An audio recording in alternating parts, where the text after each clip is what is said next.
이제 28분 정도 남았습니다. 제가 한 25분 안에 설교를 끝내야 되는데 할 수 있을까 모르겠어요. 최선을 다해서 해보도록 하겠습니다. 종교가 없거나 또 종교가 있었지만 종교가 없어 이게 종교를 이제 떠난 사람들, 또 우리가 소위 말하는 교회를 다니는 기독교인이었는데 그리스도인이었는데 신앙을 결국엔 저버린 그런 사람들 중에서 제가 이런 말을 종종 좀 들었던 것 같아요. 그러니까 그런 분들이, 그러니까 신을 믿지 않거나 종교에 관심이 없거나 또 그리스도인이었지만 지금은 그리스도인이 아닌 분들이 이런 말들을 종종 하는 것을 제가 봅니다. 그게 뭐냐면, 과연 하나님이 있다면 이 세상이 어떻게 이룰 수 있는가? 그러니까 이것에 대한 고민 때문에, 이것에 대한 어떤 문제 때문에 신을 떠나고 신앙을 저버리는 사람들이 정말 있습니다. 그러니까 이 세상을 보니까 내린 결론이 뭐예요? 신이 없는 거다. 왜? 신이 있다면, 하나님이 있다면, 소위 말하는 하나님은 좋으신 분이라고 얘기하는데, 우리가 그렇게 수도 없이 얘기하는데 그런 하나님이 과연 이 세상에 존재하는가? 존재하지 않는다라는 것이죠. 그래서 신앙을 떠나는 사람들이 정말 있다라는 것이죠. 우리의 삶을 보면요, 여러분, 불의한 일들이 참 많죠. 그렇죠? 불의한 자들이 더 잘 되고, 누구를 속이고, 누구를 쓰러뜨리고, 누구를 해코지하고, 오히려 이런 사람들이 더 잘 되어가는 그런 모습들. 힘을 가진 자들은 더 잘 되고, 더 많은 힘을 가지고, 부를 가진 자들이 더 많은 부를 가지고, 없는 사람은 더 없어지는. 여러분, 우리가 너무나 자주 목격하는 우리의 현실 아닙니까? 또 우리가 알 수 없는 천재지변으로 인해서, 우리가 감당할 수 없고 우리가 제어할 수 없는 그러한 천재지변으로 인해서, 사고로 인해서 여러분, 안타까운 생명들이 죽어나가는 거예요. 그런 현상들을 보면서, 그런 사건들을 보면서 많은 사람들이 질문한다는 거죠. 과연 신이 존재한다면, 과연 하나님이 존재한다면, 아니 하나님이 좋은 분이라고 하는데 과연 그런 하나님이 존재한다면 어떻게 이런 일이 벌어질 수 있는가? 이해할 수 없다라는 거예요. 저도 그런 질문을 던질 때가 있었습니다. 지금도 때로는 그런 질문합니다. 아마 여러분 진지하게 하나님을 믿는 분들이라면 여러분 이러한 질문을 안 한 분들이 아마 없을 거예요. 그러니까 내가 꼭 뭐 세상에 어떤 대단한 일들이 아니더라도 내 삶의 문제에 있어서도요, 우리가 그런 질문을 하나님께 드리죠. 이 세상 앞에 던지지 않습니까? 하나님이 과연 존재하신다면 어떻게 이런 일이 벌어질 수 있습니까? 그런데 저는요, 좀 생각을 달리해서요, 여러분, 세상에 벌어진 일들이 이해되지 않아서 신을 안 믿거나 신을 떠나는 것이 아니라, 저는 오히려 반대로 이 이해할 수 없는 이 세상 때문에 저는 하나님을 믿는다라는 것을 깨달았어요. 이 차이를 아시겠나요? 이 세상을 보면서 도저히 신이 없는 것 같아, 이해할 수 없어서 내가 신을 안 믿겠어, 떠나겠어라는 게 아니라, 저는요, 제 자신을 돌아보니까 오히려 정말 이 세상을 이해할 수 없기 때문에 하나님을 믿는 저의 모습을 발견했다라는 거예요. 왜 그렇죠? 하나님이 분명히 이 세상을 완전히 새롭게 하시고, 그래서 우리가 이 세상을 완전히 이해할 날을 우리가 마주할 것이다, 보게 될 것이다 라고 약속하셨기 때문에 저는 그 약속을 믿어요. 그래서 여러분, 다시 말씀드립니다. 이해되지 않아서 신을 안 믿고 못 믿는 게 아니라, 이해되지 않기 때문에 우리는 하나님을 믿는 사람들입니다. 다시 말씀드립니다. 중요한 말입니다. 우리는 이해되지 않아서, 이 세상이 이해되지 않아서 신을 안 믿고 못 믿는 것이 아니라, 이 이해되지 않는 세상 때문에 우리는 하나님을 믿고 하나님을 선택하는 사람들이라는 거예요. 왜? 그 하나님의 약속을 믿기 때문에. 여러분, 올해를 돌아보시면, 2022년을 돌아보시면 저나 여러분이나 뭐 다사다난하다 그러잖아요. 다사다난, 그죠? 다사다난. 이 다사다락이란 말은 없어요. 그렇죠? 다사다난이죠. 다난, 무슨 난, 난이 무슨 난이에요? 어려울 난, 뭐 그런 뜻이잖아요. 그러니까 많은 일들과 많은 어려움이 있었죠. 그렇죠? 그렇죠? 근데 여러분, 그 많은 일들, 많은 그 어려움들 여러분 다 이해되십니까? 아니죠. 크고 작은 일들이 가득 찬 한 해인데, 그게 어때요? 대체 이해할 수 없는 일들로 가득 찬 한 해였을 거라는 거죠. 그러했던 2022년의 마지막 예배입니다. 오늘 말씀을 통해서 이 이해되지 않았던 한 해를 우리가 주님 주신 은혜로 깨달음으로 잘 갈무리하는 저와 여러분 되셨으면 좋겠어요. 여러분 오늘 본문의 이야기는요, 예수님의 탄생 이야기 중에 한 부분입니다. 여러분 아시다시피 예수님의 탄생 이야기는 마태복음과 누가복음에 기록되어 있는데 조금 달라요. 마태복음은요, 동방 박사가 그리스도의 탄생에 대한 이야기를 이끌어간다면, 여러분 누가복음은요, 목자가 그 역할을 감당합니다. 오늘 본문은 요셉과 마리아가 호적을 하기 위해서 베들레헴으로 와서 아기 예수님을 낳고 난 이후의 내용이에요. 아기 예수가 태어나신 후에 밤새 양떼를 지키던 그 지역에 있던 목자들에게 하나님의 천사가 나타나서 하나님이 주시는 메시지를 받습니다. 10절 12절 보시면 천사가 그들에게 말하였다. 두려워하지 말아라. 나는 온 백성에게 큰 기쁨이 될 소식을 너희에게 전하여 준다. 오늘 다윗의 동네에서 너희에게 구주가 나셨으니 그는 곧 그리스도 주님이시다. 너희는 한 갓난아기가 포대기에 쌓여 구유에 뉘어 있는 것을 볼 터인데 이것이 너희에게 주는 표징이다. 여러분이 만약에 목자시라면 여러분 얼마나 기가 막히고 정말 얼마나 놀라운 일이었겠습니까? 그래서 여러분 일단 천사가 막 등장하니까요, 9절에 보면요, 이들이 극도로 두려워했다고 기록하고 있어요. 극도로 두려워하지 않겠어요? 천사가 나타나는데. 주차장 조금만 어두워도 무섭잖아요, 그렇죠? 그리고 갑자기 내 눈앞에 천사가 나타나는데, 근데 그때 그리고 여러분 예나 지금이나 뭔가 신이 나한테 온다는 건요, 언제나 두려움을 동반합니다. 왜냐하면 신 앞에 선 내가 완전하지 않는 것을 우리는 본능적으로 알잖아요. 그러니까 신적 존재 앞에 인간은 늘 두려움을 느끼고, 아주 어려운 말로 누미노제라고 그러는데, 이게 인간이 이 태초부터 신에 대해 가지고 있는 이 근본적인 이 마음이에요. 그러니까 신을 마주할 때 느끼는 감정, 이 두려움, 이 극도의 두려움이 있는 거예요.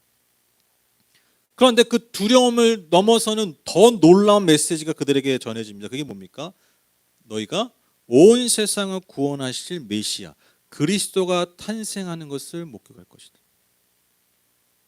더 놀라운 메시지는 뭐냐면, 그 아이가, 그 그리스도 메시아가 어떤 화려한 왕궁이 아니고 귀족의 집도 아닌 짐승이 머물고 있는 그 헛간에 구유의 포대기에 쌓여서 있을 것을 볼 거라는 거예요. 그리고 더 놀라운 것은 그게 바로 그 아이가 그리스도가 된다는 징표라는 거예요. 그러니까 여러분 얼마나 기가 막힌 소리겠어요. 천사가 등장한 것마다 기가 막히고 놀라운데, 그들의 입술을 통해서 전해진 메시지가 도대체 이해되지 않는 그러한 메시지였다라는 거예요.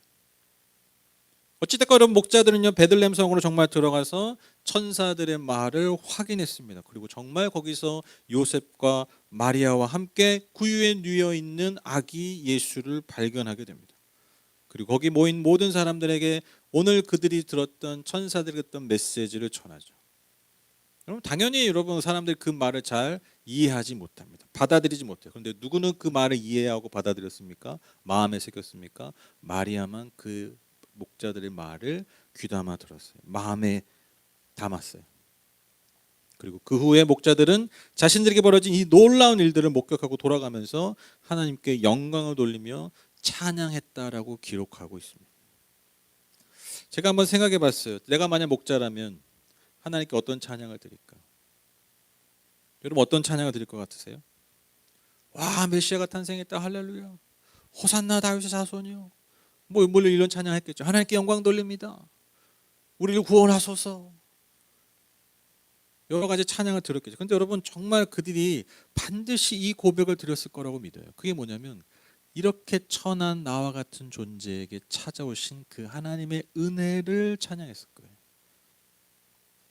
여러분 제가 말씀드렸죠. 당시의 목자들은요, 정말 사람 취급을 받지 못하는 존재들이었어요. 왜냐, 죽은 동물이나 배설물들과 늘 함께 존재해야 되잖아요, 그렇죠? 근데 여러분 율법에 의하면 짐승의 어떤 시체나 짐승의 어떤 배설물들이 가까이 하면요, 부정한 자가 돼요. 근데 그것과 늘 마주해야 되는 사람들이죠. 그러니까 그들은요, 일단은 예배 장소에 제대로 갈 수가 없어요. 예배 장소에 갈 수 없다는 것은 예배 전체가 어떻게 보면 예배 공동체라고 할 수 있는 유대 사회에서 깊이 들어갈 수 없는 존재라는 거예요. 늘 소외되는 존재였다는 거예요. 또 먼 길을 떠나야 되니까요. 안식일을 제대로 지킬 수 있습니까? 제대로 지킬 수도 없다라는 것이죠. 그러니까 우리 식으로 얘기하면 여러분 옛날 우리 백정들 되게 천하게 여겼잖아요, 그렇죠? 막 피 막 만지고 막 지저분하니까 부정한 존재를 여겼단 말이에요. 아주 하찮은 직업이자 그 하찮은 직업을 가진 그 인간들을 백정을 하찮은 인간으로 만들어 버렸잖아요. 마찬가지라는 거죠. 목자가 유대인들에게 그런 존재였다. 그러한 존재들, 즉 사람 취급받지 못했던 목자인 나에게 누가 오신 거예요? 하나님의 천사가 찾아온 거예요.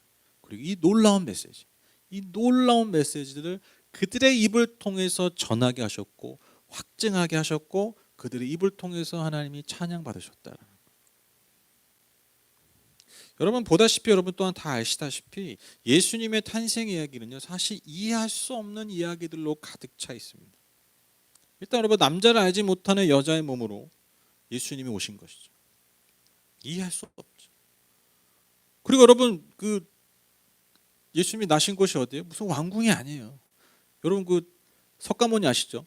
우리 부처님, 부처님 존중해드려야죠 부처님. 여러분 부처님 왕족 출신인 거 아세요? 탁 태어나자마자 천상천하 유아독존 여러분 많이 들어보셨죠? 태어나가지고 탁 그 나오면서 천상천하 유아독존 왕족 출신이에요. 근데 여러분 예수님 그런 곳에 태어나신 게 아니에요. 무슨 천상천하 유아독존 뭐 악인데 뭔가 색달라 그런 거 없어요. 그냥 똑같은 악이었다는 아주 연약한 이 강보에 쌓일 수밖에 없는 아이들 나오면 체온 때문에 쌓아줘야 되잖아요. 그러니까 강보에 쌓인 아이라는 게 무슨 의미예요? 똑같이 우리처럼 연약한 아기의 모습으로 오셨다라는 거예요. 저와 여러분과 똑같이 아기 태어날 때 아주 지금 당장 체온을 유지하지 않으면 죽는 존재, 그런 존재로 메시아가 왔다라는 거예요. 이해되지 않죠? 그리고 예수님의 탄생 소식을 전해진 이들이 여러분 동방박사 그러잖아요. 동방박사. 여러분 동방박사 하니까 지금의 박사님 생각하시면 안 돼요. 동방에 계신 무슨 박사님들이 오셔가지고 아이고 제가 뭐 연구를 해보 아니에요. 동방박사 당시 여러분 유대인들에게 여러분 그 당시 그 동방박사 어떤 존재냐면 점술가들이에요. 점술가. 여러분 율법이면 점치지 말라고 그러잖아요. 아주 여러분 악하게 겼거든요. 그러니까 점술가들이에요. 점술가. 유대인들이 아주 천하게 여겼던 사람 취급 안 했던 이방인이자 심지어 점술가들이에요. 유대인들이 아니라 유대의 제사장들이 아니라 레위인들이 아니라 바리새인들이 아니라 예수가 아니죠. 하나님을 잘 섬긴다는 자들의 입을 통해서가 아니라 동방의 이방의 점술가들을 통해서 예수의 탄생 소식이 전해지고요. 그리고 누가복음 누구를 통해 전해진다고요? 가장 천한 직업이었던 목자를 통해 전해졌다. 이해되지 않는 거예요. 그러니까 여러분 메시아의 탄생 이야기는요, 여러분 하나부터 열까지 이해되지 않는 이야기들만 모아놨다라는 거예요. 여러분 이게 쉽게 생각하시면 안 돼요. 여러분 이 이야기들을 통해서 예수를 믿게 해야 되잖아요. 복음서라는 게. 근데 예수를 메시아로 믿을 만한 이야기가 아니라는 거예요.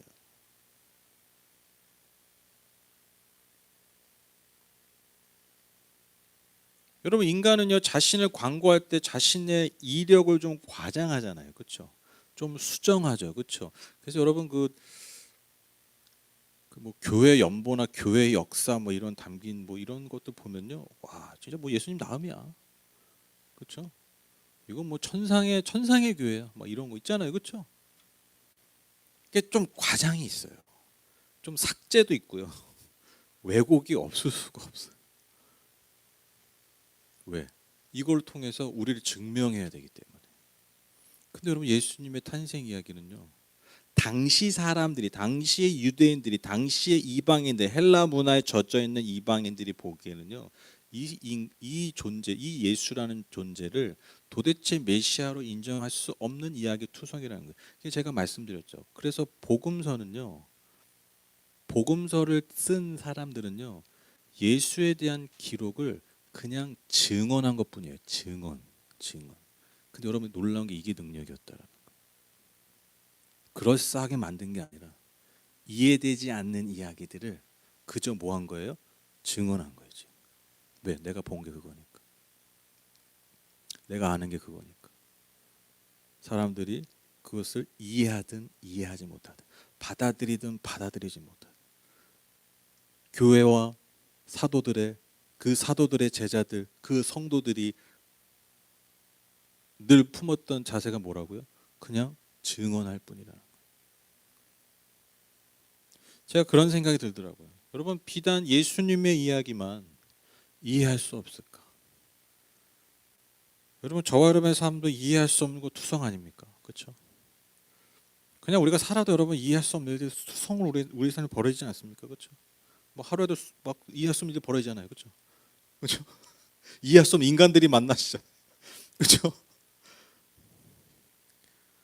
근데 여러분, 예수를 믿는다고 해도 이런 이해할 수 없는 이야기들, 이해할 수 없는 사건들, 이해할 수 없는 사람들과 씨름하면서 여러분, 우리 똑같이 그 하루하루를, 주어진 하루하루를 살아간다는 거예요. 때로는 그것을 감당할 만하지만 때로는 정말 힘에 부치고, 때로는 감당하기 너무나 힘들고 지치고, 그래서 하나님을 원망하기도 한다는 것이죠.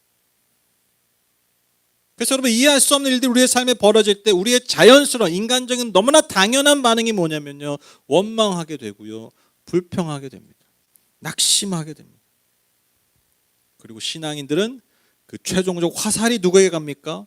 이해할 수 없는 상황을 허락하신 하나님께 화살을 돌립니다. 이게 너무 사실 당연한 거예요. 여러분들 이해 안 되는 상황에서 그런 기도하실 때 많잖아요. 그런 외마디 비명을 지르실 때 많잖아요. 저는 너무 많아서 뭐 예로 들 수도 없어. 너무 많아. 하루에도 몇 번씩 그래요. 하나님 왜 이러십니까 나한테? 왜? 이해되지 않으니까.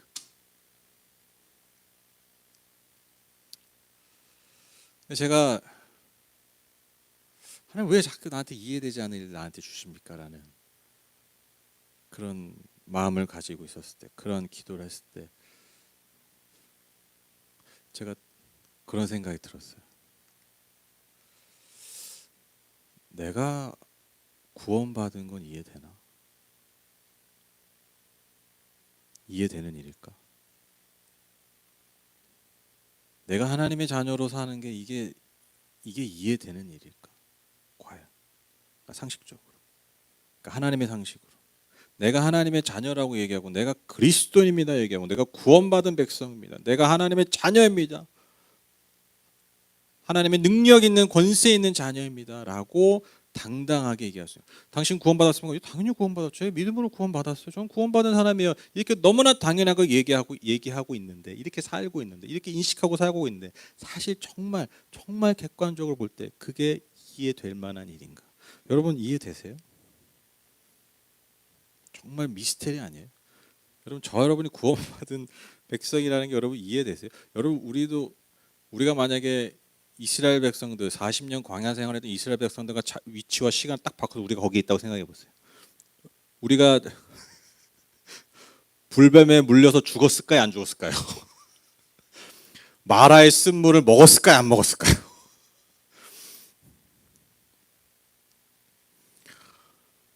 만나를 걷어가지고 다음날 썩은 걸 봤을까요, 안 봤을까요? 우리 집안에서 다 봤겠죠, 그렇죠? 네, 말 더럽게 안 듣죠. 네.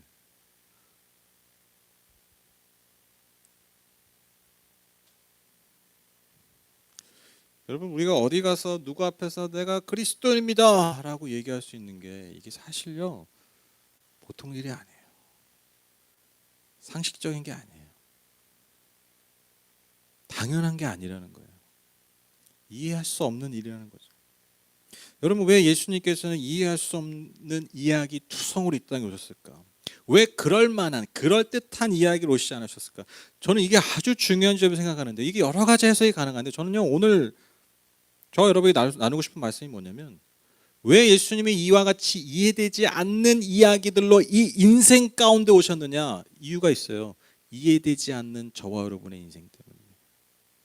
그것을 똑같이 이해하시기 위해서, 똑같이 감내하시기 위해서. 목자 같은 비천한 존재들에게 먼저 그 탄생을 알리신 것이 이해되지 않는 것처럼, 여러분, 우리가 구원받는 것 이해되지 않는 거예요. 제 말 이해되세요? 당시에 하나님의 은혜가 없다라고 여겨졌던 하나님과 공동체에 소외됐던 그 목자에게 나타나신 그 은혜가 이해되지 않는 것처럼 저와 여러분의 매일매일의 삶이, 그리스도인의 삶이 사실 이해되면 안 돼요. 우리 그렇게 찾아오셨다라는 거예요.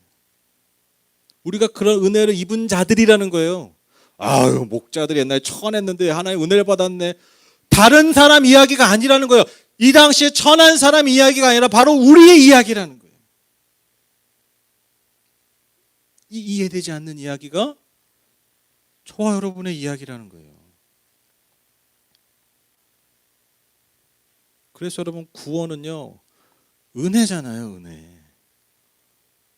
즉 이해되지 않는 게 은혜예요, 은혜. 이해되지 않는 일들이 우리의 삶에 있는 게 은혜라는 거예요. 이게 역설적인 거죠. 이해되지 않는 이야기들이 우리의 삶에 있어서 힘든 것 같지만 여러분, 이해되지 않는 은혜가 있기 때문에 우리가 구원받은 자녀가 백성이 된 거예요. 제가 수요일날 그런 말씀 드렸는데, 여러분, 우리의 삶이 왜 힘듭니까? 이유가 하나 있어요. 결정적인 이유가 있어요. 다 동의하실 거예요. 로또에 당첨되지 않아서요.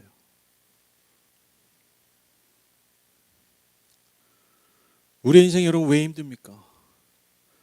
로또에 당첨될 확률이 너무 희박하기 때문에. 그렇죠? 그렇죠? 동의하시죠? 경건한 척 잊지 마시고, 눈빛. 이런 눈빛 부담스러워요, 여러분. 너만 그래, 이런 눈빛 짓지 마시고. 여러분, 우리가 왜 이렇게 삶이 힘듭니까? 왜 이렇게 고단합니까? 로또 한 번 당첨되면 되는데 여러분, 그 당첨의 확률이 희박해서 이렇게 우리가 힘든 거예요.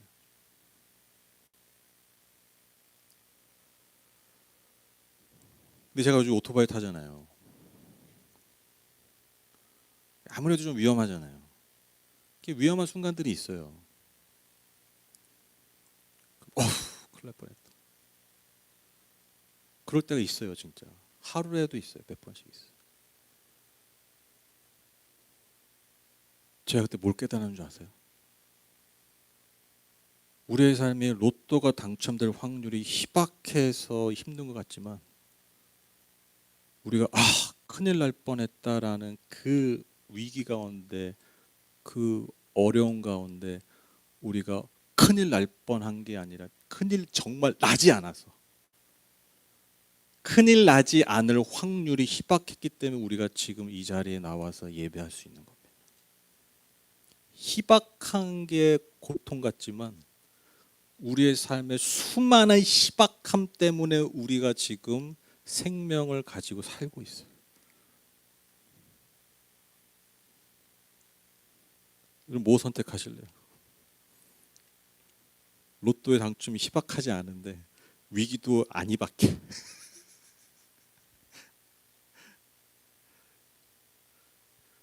결론이 뭐예요? 희박한 게 은혜예요.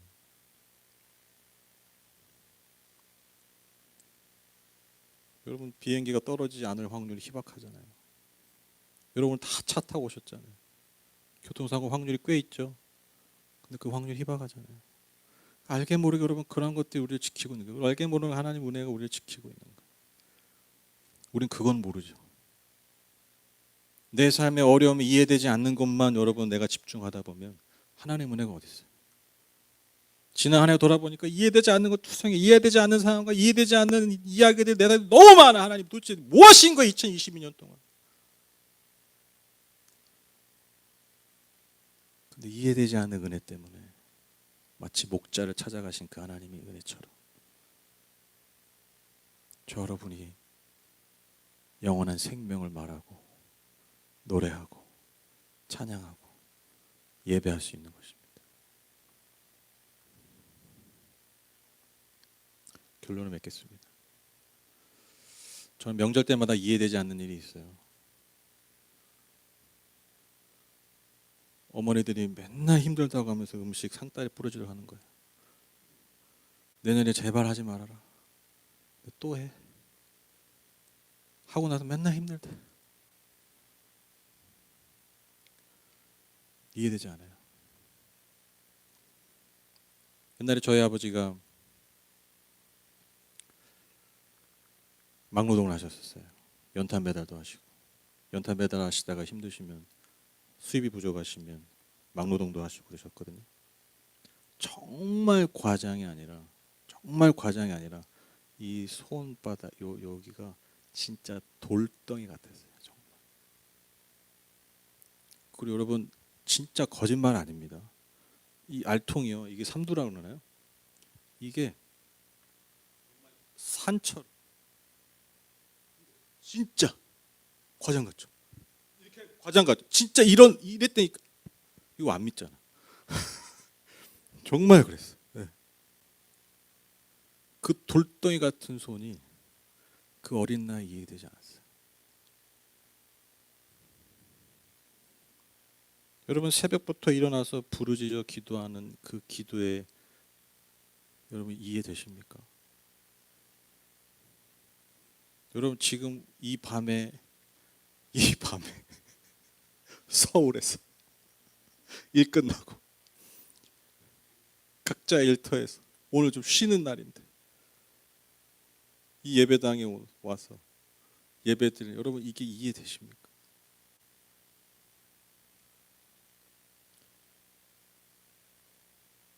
여러분, 이해되지 않는 일들이 우리의 삶을 둘러쌌기 때문에, 이해되지 않는, 보이지 않는 사랑과 은혜가 우리의 삶에 전해졌었기 때문에, 그 굳은 손, 그 음식들, 그리고 그 기도들,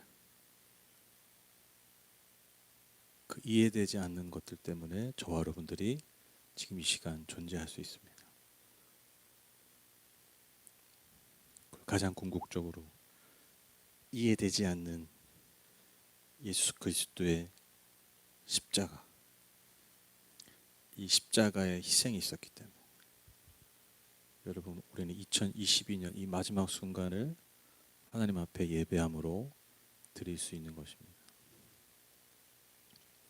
여러분, 진짜 사랑은 이해할 수 없는 행동에서 증명이 됩니다. 예수님의 십자가가 그렇습니다. 하나님의 사랑, 저와 여러분을 향하신 하나님의 사랑과 은혜가 그러합니다. 올해도 이해할 수 없는 것으로 가득 찬 한 해였겠지만, 그리고 새해가 되어도 또 이해할 수 없는 일들이 벌어지겠지만, 그러나 오늘 목자를 찾아가신 그 하나님의 은혜처럼 저와 여러분 삶에 늘 이해되지 않는 은혜가 충만함을 우리가 믿고 감사하며 올 한 해를 마무리하고, 다가 이미 이미 12시 넘었습니다. 실패. 네, 제가 12시 전까지 끝내려고 했는데 실패. 네, 네, 지금 아니 딱 0초. 네, 다가올 2022년도 이해할 수 없는 은혜가 충만한 저와 여러분의 복된 2023년 되시기를 주님의 이름으로 축복합니다. 우리 원래 이렇게 한 5분 전에 끝내서 잔잔하게 묵상기도 하다가 네 막 하려고 했는데 이미 왔습니다. 이미 말씀을 설교하는 동안 이미 왔습니다. 우리 하나님께 박수로 세해 주신 하나님께 감사의 박수 드리겠습니다. 이제 인사하셔도 됩니다. 우리 좌우 앞뒤 분들에게 서로 인사하고 축복합니다. 새해 복 많이 받으세요. 인사하시죠. 네, 새해 복 많이 받으시죠. 네, 새해 복 많이 받으십시오. 네, 네, 네.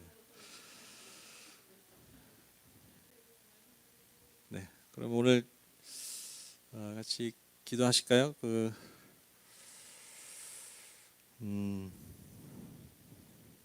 사실 여러분 아시죠? 뭐 오늘이 12월 31일에서 이제 2023년 1월 1일이 됐지만, 사실 시간으로 보면 그냥 똑같은 하루예요. 그렇죠? 똑같은 하루죠. 똑같은 하루인데 이게 뭐가 부여된 거예요? 의미가 부여된 거예요. 그렇죠? 이게 지금 딱 이 0시 넘어가는 순간이, 그렇죠? 우리가 의미를 부여했기 때문에 2022년의 마지막 시간이었고 2023년의 처음 시작이 된 거죠. 똑같은 우리가 늘 보내는 매일매일 하루인데, 우리가 의미를 부여함을 통해서 마지막 순간이 되고 여러분 새로움의 시작이 됐습니다. 저는 이거 생각하면서 그런 생각이 들더라고요. 여러분, 우리의 하루하루도 그렇게 살 수 있어요.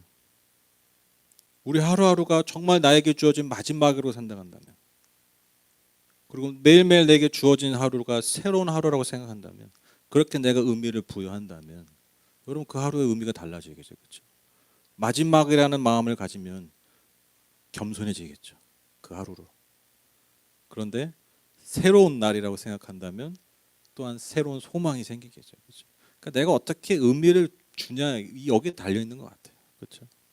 우리가 와 별것 아닌데 2022 넘어간 요 시간 통해서 막 네? 축하하고 하는 것처럼. 그래서 여러분 오늘 그 시간 함께 좀 기도하실 때 마지막으로 이제 기도하고 이제 마칠 건데, 하나님 2023년 오늘 첫 하루가 시작됐는데 매일매일 내게 주신 그 하루를 마지막처럼 겸손하게, 새로운 날처럼 소망을 가지고 하나님 그렇게 2023년도 내가 살기 원합니다. 우리 다 함께 그런 마음으로 2023년을 주님 앞에 올려드리면서 우리 함께 축복하며 서로의 축복하면서 우리 함께 기도하는 시간 갖겠습니다. 같이 기도하시죠.